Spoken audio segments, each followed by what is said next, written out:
We are still up to chapter 6, Mishnah number 6. These are the famous 48 ways to wisdom. And in our last session, we covered way number 1, which was with study. How do you acquire Torah? You acquire it with study. And now we're up to way number 2, Bishmias ha'ozen, with the listening of the ear, I always say that this one is really close to my heart.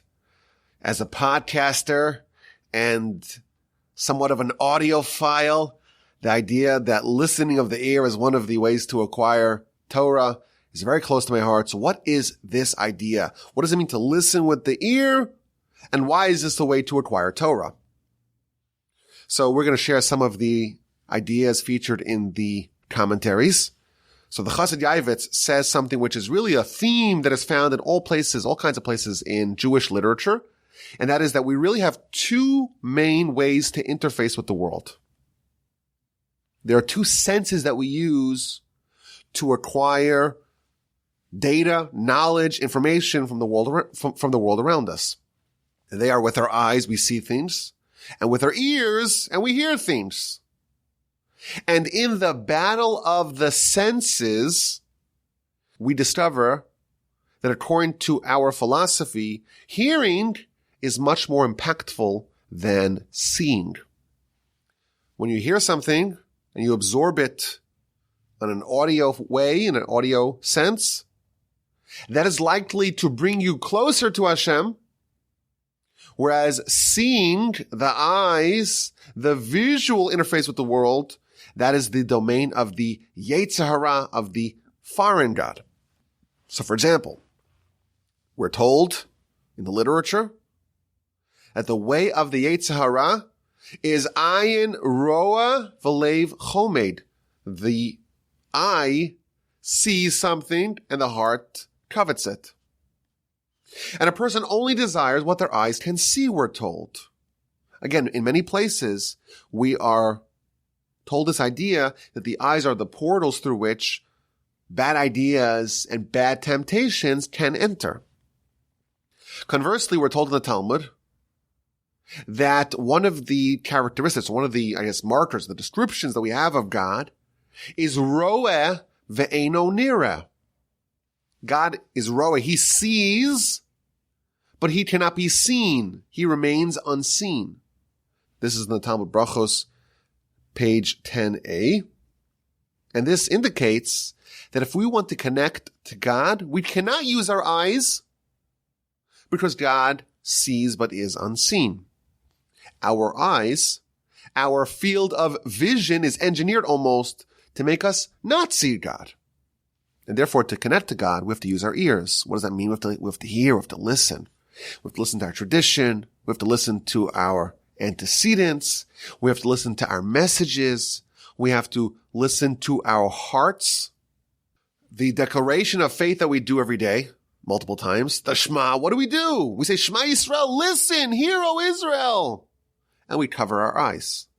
And that's symbolizing that this touch point of faith that we do every day, that the best way to accomplish it is to listen very carefully, to listen to all those murmurings, to listen for those faint whispers, but also to cover our eyes. I had a thought over Shabbos. For some reason, the Almighty designed us that we have little lids, little eyelids, that sometimes our eyes are open and we see everything, and then we close them and we see nothing. But the ears don't have any lids. Isn't that interesting? It's not a question most of us think about all the time. The ears, they're permanently opened. You have to really push down or maybe flap over your earlobes to cover it. And even then you kind of hear a little bit. You're able to pick up stuff. But you have these lids on your eyes to just cover it. Why would the Almighty do that? I know it's a strange thought to think about, those little flaps that cover our eyes. And at night they're closed. And then they're, during the day they're open, but periodically they have this like washing fluid to keep everything lubricated really nicely. And they flap down and then flat back up and you don't even miss anything in the field of vision? Why don't our ears have the similar thing? So I want to speculate that maybe, if what we see could be very dangerous. It could be the domain of the Yetzer Hara. Everything we see is not God. God is unseen. Maybe if we didn't have those lids, if we had too much sight, so to speak, it would give the Yetzer Hara an unfair edge. And that's why the Almighty says, okay, I'm going to give you a chance, so to speak, to close your eyes and to be able to listen much more carefully. And through that, you can connect to the Almighty, connect to the spiritual, and almost cordon off, so to speak, the physical world that you see that fills your eyes and your brain with all these images which are not, of course, God. Audio, we know, also echoes. This past Shabbos, in one of the shuls in our neighborhood, they asked me to serve as the chazan, to lead the services, which I do very frequently. But in this particular room, there's bad acoustics. So like you're hearing the echoes of everyone behind you, and it's a little bit disorienting. You have to kind of get used to it.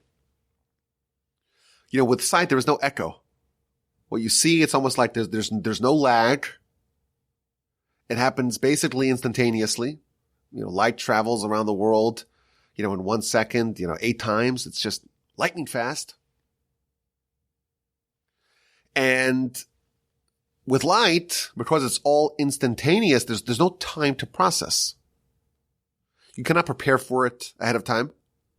And you cannot assess it afterwards because it's gone. It's like a flash. And that's it. Whereas audio, it's much slower. You have time to prepare for it. And even after you hear it once, you hear it again, it reverberates, it echoes, it lingers, it allows you to really process it. The Yetzer Hara wants us to be working very fast, to not think about things, to not ruminate, to not cogitate, to not evaluate, to not question, just accept the vision. For us to really connect with, listen, and audio, again, is much more engineered to facilitate the kind of spiritual transformation that is required, of course, to connect with the Almighty and His Torah. My favorite example of this are the two relatives who were not Jews, who experienced Egypt, or the Exodus from Egypt, and how they processed it. Jethro, he wasn't a Jew. But Parshas Yisro, this is chapter 18 of Exodus, it begins that Jethro heard everything that happened to the Jewish people, and he said, I want to join this nation. When he interfaced with the Exodus by listening, he heard, he wanted to join. He is related, the Talmud tells us, to Balak, the king of Moab. And this, of course, is in the book of Numbers, Parshas Balak. And he also discovered the absolute juggernaut that was the Jewish people. But he didn't hear it, he saw it. And that parsha begins, Parshas Balak begins, Vayar Balak ben Tzipor. He saw everything that Israel had done. So two parshios named after really non-Jews. Jethro converted, but at the time, he was a non-Jew. One parsha is called Parshas Yisro, and one's called Parshas Balak. And both of them start off with these respective individuals, the eponymous characters of said story, encountering the primacy and the strength and the might of the Jewish nation and their exodus. One saw and says, I gotta stymie this nation, I gotta stop them, I gotta attack them, and he went to hire Bilam. And one heard, and he said, I'm going to come join the Jewish people. I am all in. If you are interested, I did a Parsha podcast in January of 2022 on Parshas Mishpatim called Hearing Sinai. And the basic idea of that entire podcast was about the contrast between sight, the visual way of interfacing with the world, and audio and how audio is more spiritual and more likely to connect us to our Creator and His Torah. And that's idea number one of this way. Way number two to get to the Torah is to listen and to hear. And that's a form of study and learning that is designed to bring us to the truth, unlike when we see something visually. My grandfather, blessed memory, used to say about this particular way of acquiring Torah, that when you start off studying, you have to listen with your ears, which means we have a natural inclination to be creative and to be independent and to want to speculate on our own. We want to say our own ideas. And when you start off studying Torah, just listen. Don't try to be a producer, a purveyor of Torah until you are ready. You absorb it, digest it, let it percolate within you. After 50 years of listening, you'll be so replete, you'll be swelling, bursting with Torah, then you will, in fact, be able to influence others. I say that, we're required to study Torah and to teach Torah. Lilmod ulalame, to study and to learn and to teach it onwards. How is that done? It's like a cup. You want to fill up a cup. Once the cup is full and you pour more, it overflows. You listen. When you start, you just listen, you just absorb, and eventually that will lead to the overflowing of the cup. You'll be able to influence others as well. It is also interesting, maybe this is part of the eyelid question. If you count the organs, we're fortunate enough to have 2 eyes and 2 ears, but only 1 mouth. And I know this is really weirdly hypothetical, but why do we only have 1 mouth? You got 2 ears, 2 eyes, you should have 2 mouths. I don't know where you would put it, but why is it like that? The idea is that we have to listen twice as much, double as much as we speak. The Talmud records an interesting comment from one of the sages that he actually wanted to have 2 mouths. I have so much Torah to teach. I'm about to speak even more words of Torah. 1 mouth for written Torah, 1 mouth for oral Torah. I don't know, 1 mouth for this subject, 1 mouth for that subject. Wouldn't that be convenient? But then he said, well, we have such a hard enough time to use our mouth, to use our capacity for speech and not say anything bad, not say any evil talk with only 1 mouth. We would be doomed if we had 2. But indeed, we do in fact have 2 ears, and that perhaps is to symbolize the importance of just listening. Now we know that you listen and you hear with your ears. We don't really need the Mishnah to tell us that. It doesn't say bishmiya, with listening. You read the words of the Mishnah written with laser-like precision. It doesn't say with listening, with hearing. It says with the listening and the hearing of the ears. It identifies the organ that we use to listen. Why is that necessary? Just say with listening. Why say with the listening of the ear? So I remember hearing an idea about this many years ago in the name of Rabbi Shapiro, Rabbi Moshe Shmuel Shapiro. He said, sometimes people listen, but they don't really understand. And it's only their ears that listen, in one ear and out the other. You've heard of that line? It goes in one ear and out the other. It doesn't really stop in the brain. It doesn't settle down in the brain. Is that beneficial? Is that helpful? So he says it is. Because this Mishnah is telling us, even if the listening is limited to the ear, it's only the hearing of the ear, but it doesn't actually stop and settle in the brain, even that is impactful. Even if only the ear hears, it penetrates, it makes an impact. I have a theory that if you really want to change someone, try to get them to listen to something, even if they don't understand or they're not willing to understand it. Just listening to it will change them.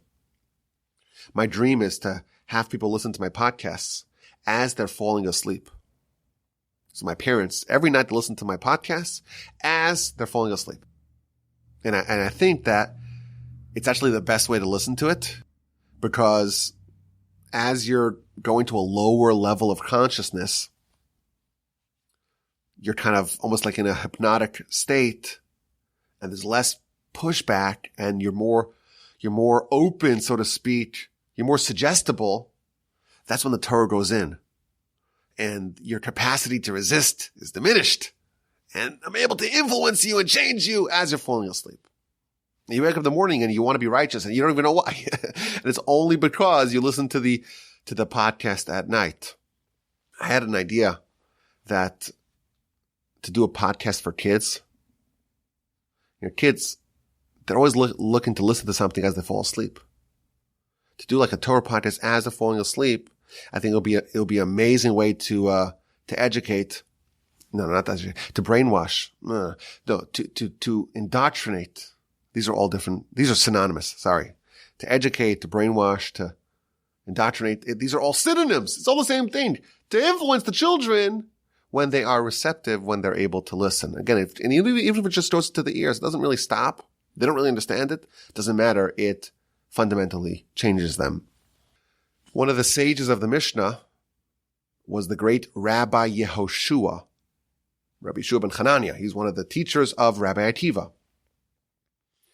And we're told that when he was a baby, in a stroller, his mom would bring him to the academy just so he should hear. He should listen to the cacophonous din of the sound of the sages debating words of Torah.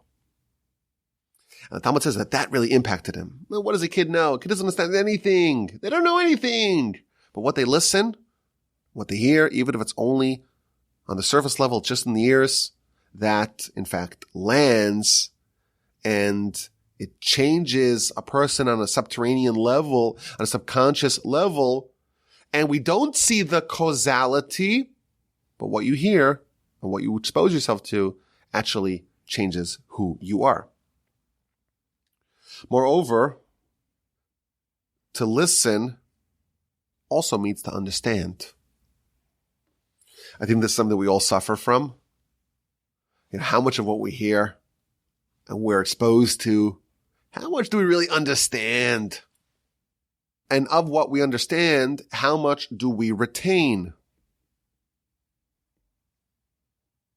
This applies to reading as well. You read something, you're kind of skimming it. I kind of get the gist of what I'm reading. But do we really listen to the degree that we understand it completely? Part of this way to acquire Torah is to mobilize our listening to make it more active, to understand every idea. That's the benefit of listening to it in the podcast. You can pause, rewind. I missed that. Let me listen to it again. Listen to it at half-time speed, or as I like to do, at 3 times speed. Listen to it twice. We have amazing technology that enables us to really absorb what we're exposed to. Understand every idea. Being able to summarize it. Being able to kind of highlight the main points of a message. Being able to rephrase it and reformulate it in your own words. That is another level of listening where it's active. It's not just passive. Let me sit down and relax and listen to Beethoven. No, it's to actually actively listen in a way that you're really able to understand it, and you're able to summon it later on because you've organized it in your brain, and now you know it, you know where it fits into the big picture, and now it's part of your acquired, so to speak, learning. Now this is part of who you are. This is now part of your knowledge base. I think this is also important just in general communication. We talk to people every day. We speak to people. Our coworkers, our students, our teachers, our family members. If you are fortunate enough to ever spend time in a yeshiva, that's what it is. You're talking or even streaming at your study partner. And whenever there's a debate or someone's conveying an idea, it's important to learn how to listen. So suppose you have one way of seeing things and your sparring mate, the person that you're talking to, has a different way of seeing things. You're arguing, you're debating. Very often people are speaking past each other. Each one's just trying to reinforce their side without actually ever listening. You don't actually ever listen. And then there's no productive dialogue, and everyone's shocked. Why is there no productive dialogue? We've been talking about this for hours. Because there was no listening. To communicate effectively and beneficially, you have to learn how to listen. Which means for even a fleeting second, consider the remote possibility that you may be wrong. No, that's not possible. That's not possible.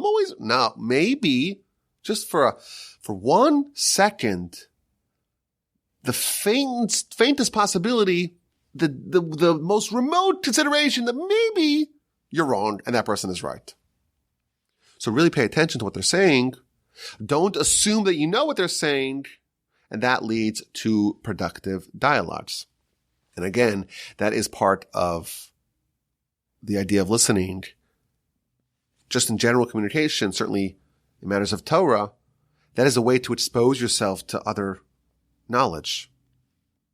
We don't want to be cloistered on our little island. This is what we know and that's it. And we're just badgering those same ideas over and over again. We are trained and we are encouraged to learn from every person. Ezehu chacham halo made mikol adam. Who is the wise person? He who studies from everyone. The only way that you can study from everyone is if you learn the great, powerful tool of listening and actually trying to understand what they're saying, not just trying to, say non sequiturs and ad hominem attacks and all the fallacies that we do because we're just partisans that just want to say our point and never really consider what someone else has to say. Another idea that our sages tell us with respect to this way, listening, and that's to listen to the messages of Hashem. Even though today we no longer have prophecy, nevertheless, the Almighty is still talking to us. Everything that happens to us in our life, our sages tell us, is really a divine message. If you stub your toe, the Talmud says, that's God trying to get your attention. Everything you see in the world is a reflection that you're supposed to take to yourself. The Baal Shem Tov famously said, the whole world is a mirror speaking to you. What you see, the flaws that you identify in others are really manifestations of your own personal flaws. Why does the Almighty expose you to the flaws of others? Because really what he's telling you, you need to fix yourself. Kol haposel b'mumo posel. Whatever we identify as the flaws in others, that's really manifestation of our own personal flaws, the Talmud tells us. If you encounter an adulterous woman or a suspected adulterous woman coming to the temple, a sota, the Talmud tells us you have to become a Nazir and abstain from wine. You have to take that lesson to heart.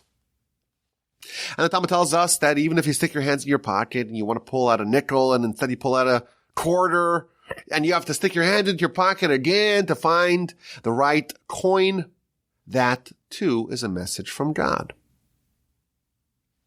And if you go 40 days without any divine communication, that means you are done. The Almighty's given up on you. So we no longer have prophecy, but we still have communication with God. That's what we are told in the literature. But to actually get those messages, we have to learn how to listen. The Almighty expects great things of us. If he didn't, he would not have created us.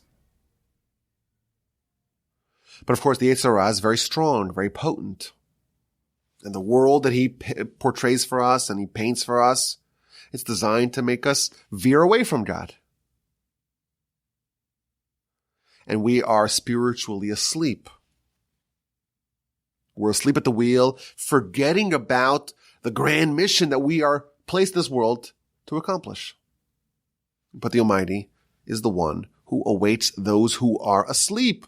Ha-me'orer yeshenim, v'ha-metitz nirdamu, we say in our prayers. God awaits those who are asleep. God arouses those who are in a slumber. What does that mean? So my grandfather, blessed memory, used to say, God does not allow us to sleep. Whenever we fall into a pattern of mediocrity, we're not really firing on all cylinders, we're not really living up to the expectations of our soul, of what we're supposed to do, we're not being productive, we're not living up to our potential, the Almighty will jolt us awake. He will not allow us to fall beyond the pale. God is always speaking to us. It's up to us to listen, and that too is part of way number 2, to listen. And if we learn the great skill and tool of learning how to listen with all its various facets, we are well on our way to prepare ourselves for Torah and for wisdom. I thank you for listening. I hope you have a great day. And as always, my email address is rabbiwolbe@gmail.com.